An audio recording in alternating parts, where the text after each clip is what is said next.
इसीलिए मैं उससे कह रहा था किसी को अकेले मत भेजो, लेकिन वो तारीफों के पुल बांधे जा रहा था। मेरे सर ठीक ही कह रहे थे। मैं अकेला गया था इसलिए बेटी सेफली घर पहुंची है। अगर आपने 100 लोगों को भेजा होता तो पहला सोचता दूसरा बचाएगा, दूसरा सोचता तीसरा बचाएगा, और कंफ्यूजन हो गया होता तो तुम आज जो अपनी बेटी को देख के खुश हो रहे हो ना, वो यहाँ नहीं पहुँचती। वैसे इतनी सावधानी बरतने के बावजूद उसे प्लान का कैसे पता चला? मैंने इन्फॉर्म किया था।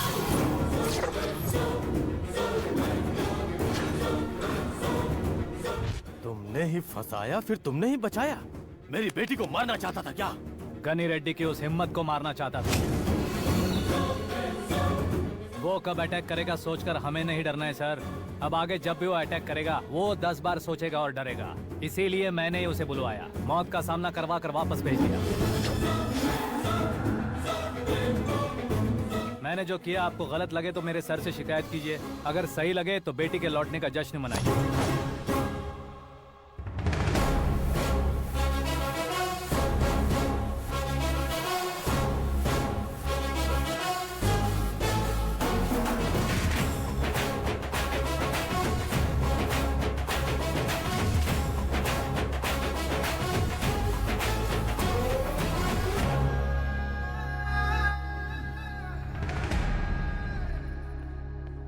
एक्सक्यूज मी सर, सीएम साहब बात करना चाहते हैं। हाँ सर। ठीक है सर, मैं अपने डीजीपी साहब को बोल दूंगा, काम हो जाएगा सर। हाँ बिटिया आ गई है सर। इस रविवार को डिनर हम सब साथ में करते हैं सर। ठीक है सर। हाँ सुनो पिए। Yes sir. उस डीजीपी को चैम्बर में बुलाओ, एसपी महेश चंद्र का ट्रांसफर करवाना है। क्या बिटिया, इतने सालों बाद घर आकर तुम सॉस बटर ब्रेड खा रही हो? पूरी और पराठे नहीं खा सकती क्या तुम? ये इसे क्रैश डाइट कहती है। मेरा तो क्रैश डाइट है, लेकिन चाचू कंप्लीट डाइट पर क्यों है? डाइटिंग नहीं है बेटी, फाइटिंग है। इतने सालों बाद तुम घर आई हो, अब भी भैया मुझसे बात नहीं करेंगे तो मैं कुछ भी नहीं खाऊंगा। वो इस जन्म में नहीं होगा। क्या डैड, आप बच्चों की तरह कर रहे हैं? आपकी अब भी चाचू से बातचीत बंद है? उसे वो पागलपन छोड़ने को, मैं बात करता हूँ। पागलपन नहीं है भैया, पैशन है, पसंद है, जान है। मुझे काटोगे तो खून नहीं बहेगा, कला बहेगी। बॉलीवुड में कल का उभरता बहुत बड़ा हीरो हूँ मैं भैया। देखा ना बेटी हमारी यहाँ क्या हालत है। एग्जैक्टली भैया, कल को ऑडियंस भी इसी तरह से झटका खाएंगे, स्क्रीन फाड़ देंगे मेरी एक्टिंग देखकर।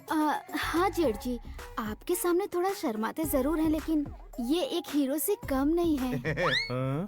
इसे चश्मे की जरूरत है। जरा समझिए ना ताऊ जी, सुपरमैन की ड्रेस पहनेंगे तो डैडी ऑसम लगेंगे। प्लीज एक ब्रेक दीजिए ना डैडी को। देख लो बिटिया, एमएलए बनो कहता हूँ तो हीरो बनूंगा कहकर पूरी फैमिली को बिगाड़ रखा। मैं फैमिली को बिगाड़ने के लिए नहीं भैया, एक मुकाम पर पहुंचाने के लिए पैदा हुआ हूँ। मेरे हीरो बनने के बाद आपको ही फायदा है। आजकल इलेक्शन में हीरो को पार्टी की पब्लिसिटी में बुलाओ तो कितने वोट मिलते हैं। अरे सुपरस्टार बनने के बाद मैं आपके साथ ही खड़ा रहूंगा। एक बात कही जाती है, हर पॉलिटिशियन के साथ एक फिल्म स्टार होना चाहिए, मेरी तरह। बता दो इसे, अगर ये आदमी एक और शब्द बोला तो इसे गाँव भेज दूंगा। वहाँ क्या करूंगा? वहाँ जाकर खेती बाड़ी करूंगा क्या? टच अप, मेरा ब्रेकफास्ट वैनिटी में लगा दो। ना ये बदलेंगे ना इनका एटीट्यूड बदलेगा। समझते ही नहीं है, इनके सीएम बनने का मैं इकलौता जरिया हूँ। सुबह से ढूंढ रही हूँ, आकाश कहाँ है? आकाश? वो हमारा स्टाफ नहीं है बेटी, शंभू अंकल के पास काम करता है। व्हाट? वो हमारे यहाँ काम नहीं करता? क्यों आप सीएम नहीं बन पाते हैं ये मुझे आज पता चला है डैड। क्योंकि आप क्रीम को छोड़कर स्क्रैप को पास में रखते हैं। क्यों बेटी, तुम ऐसे क्यों कह रही हो? मैं और क्या कहूँ डैड, हमारे पास जितने भी काम करने वाले हैं हमसे ज्यादा शार्प होने चाहिए। ऐसे लड़कों की तादाद हमारे पास सैकड़ों में है। कौरव भी तो 100 थे ना डैड। हमें गन्स के साथ सिर्फ पीछे खड़े होने वाले नहीं चाहिए, गट्स के साथ सामना करने वाले चाहिए। आगे आपकी मर्जी।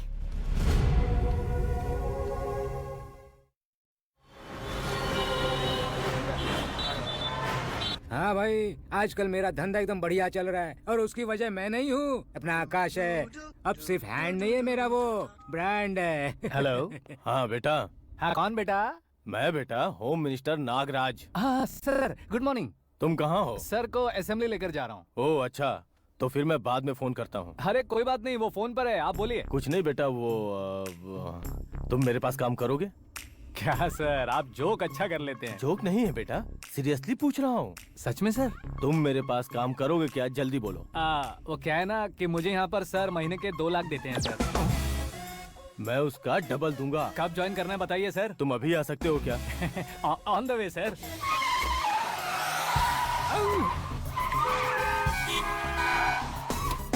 Bye sir. ये क्या है? बाय मतलब? एक एक्साइटिंग ऑफर आया है, इसलिए एग्जिट ले रहा हूँ। अरे मुझे ऐसे बीच सड़क पर छोड़कर जा रहा है। मुझे ड्राइविंग भी नहीं आती। ऑटो। मैं ऑटो में नहीं जाऊंगा। ऑटो मेरे लिए है, आपके लिए नहीं।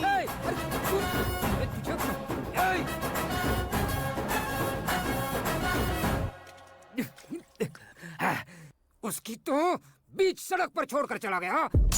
प्रमोशन जो मिला है उसे। प्रमोशन मिला तो क्या, मेरे इमोशन की उसे कोई कदर नहीं है। मेरा नमक खाया उसने। उसमें नीति, न्याय, धर्म, उसूल नाम की कोई चीज है कि नहीं? आपके मुंह से ये बातें सुनकर मुझे हंसी आ रही है। और नहीं तो क्या सर, उसने सरेआम आपका सर फोड़ा और आपने उसे ही अपने सर पे बिठा लिया। तारीफों के पुल बांधने लगे। तेरी चालाकी देखकर लगता है तू मेरा ही साया है। अब देखा, हलाल कर दिया ना आपको। बकरा नहीं हूँ मैं। ये बात मैं सीएम साहब को बताऊंगा। मैं उसे सबक सिखा के रहूंगा। होम मिनिस्टर के ओएसडी में अमरावती का लड़का। ये आकाश तो यार तूफान से भी ज्यादा तेज दौड़ रहा है। आकाश की फोटो पेपर में आई है, ये देखकर उसके घर वाले कितनी खुशी मना रहे होंगे। क्या खुशी मनाए? आज उसकी फोटो पेपर में आई है, कल मरने के बाद हमारी भी आएगी। हे सुपर कॉम्बिनेशन। डिजाइनर वेयर है। ओह, अरे अपने शास्त्री जी आ गए।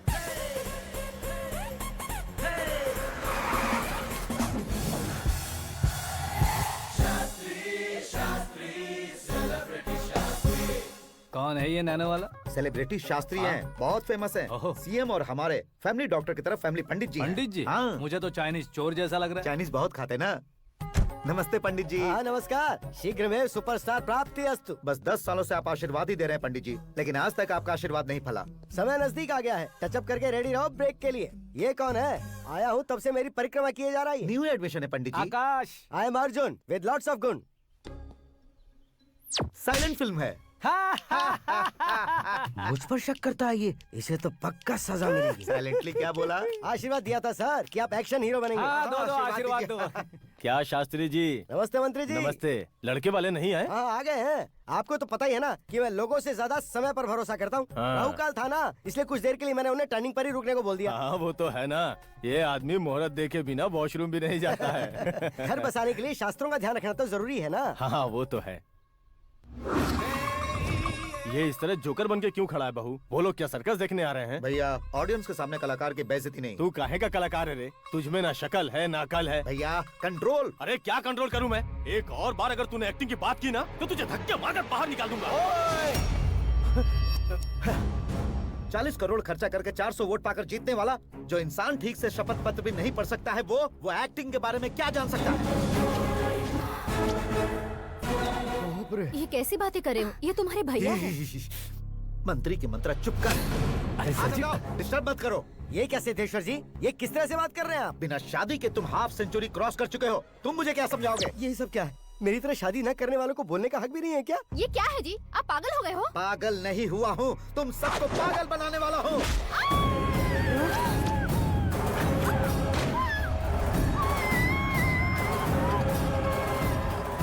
ये भाई तो एक्टिंग नहीं ओवर एक्टिंग कर रहा है अभी। डैडी, आपने माँ को मारा। बेटे को भी मारूंगा। ताऊजी, मुझे बहुत Oh डर my लग रहा है। God! मुझे नीचे उतारो प्लीज। ताऊजी, मुझे नीचे कोई उसे नीचे उतारो। प्लीज। डैडी आपने भैया को क्यों मारा डैडी? ये भी उसके ही पास लेके जाऊं। ये बच्चों के साथ फुटबॉल खेल रहे हैं या बास्केटबॉल? अरे तेरी तो भैया कैसी लगी मेरी एक्टिंग? एक्टिंग थी। ये एक्टिंग थी। देखा ना भैया, आप खुद झटका खा गए। जब कल मैं मेकअप करके फील्ड में उतरूंगा तो पूरे देश में दर्शकों की हालत क्या होगी? एक बार सोच कर तो देखो भैया। मेरे अंदर के कलाकार को हर्ट हुआ इसलिए मैंने ऐसा किया। सॉरी भाभी।